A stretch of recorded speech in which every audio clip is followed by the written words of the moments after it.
各位觀眾、各位朋友，呢一節咧就講一講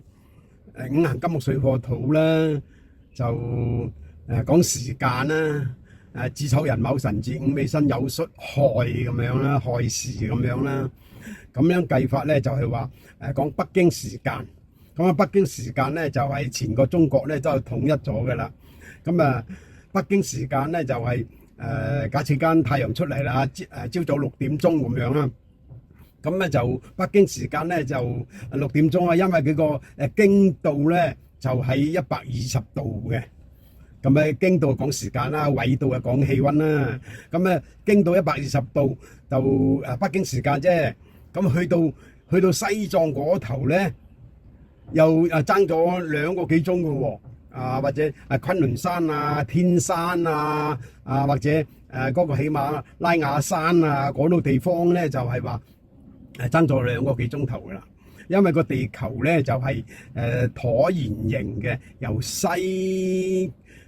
轉向東嘅。咁佢嗰度咧就北京時間就120度，北京嗰度。咁啊嗰個經度啊。咁去到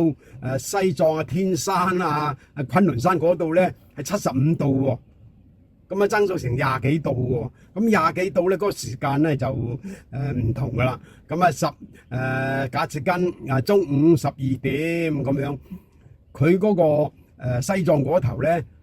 朝早咧仲係9點零10點鐘咁上下啫，2個幾鐘頭嘅，咁啊去到我哋嗰個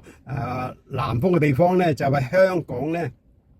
香港咧就114度嘅個經度。咁啊，嗰個海南島咧就110度。咁啊，我哋香港咧就係114度啦，就係以一個時辰等2個鐘頭啦，即係12個時辰咧就24個鐘頭啦。咁啊6×4就24，就爭咗24分鐘啦。咁啊，假設間係中午北京時間係11點後啱啱，咁我哋咧仲係子時啊，唔係午時喎，因為11點後咧就係為之午時啊嘛。咁啊11點至到1點係午時啦。咁啊，我哋咧仲係子時。咁啊，子時咧就係有唔同計法嘅喎，咁樣嘅喎，係嘛？咁你去又話再計翻轉頭嗰邊咧，即係話。韓國啊，或者日本啦，日本咧就130幾度，130幾度喎，北京時間120度嘅130幾度喎，咪韓國咧都係130度咧，佢個鐘咧就係較快咗1個鐘嘅喎，咁啊去到泰國嗰邊咧，泰國咧又係較慢咗1個鐘嘅喎，咁樣嘅喎，個時間你又係慢咗嘅喎，咁樣計法咧就係話。我哋香港咧就假設你個細路咧就係11點後出世啦，咁樣計北京時間啦，11點後實在佢咧就11點05分，咁樣我咧細未到喎，仲係子時嘅喎，唔係午時喎，咁子時咧就搭8、搭9個啲咁上下啦，咁樣嘅喎。如果去到即係海南島啊，或者我哋香港啊，都係嗰個時間咧都未夠子時嘅。咁樣計法嘅，咁你如果你係甲子日嘅，你子時嘅，咁啊係己字啦，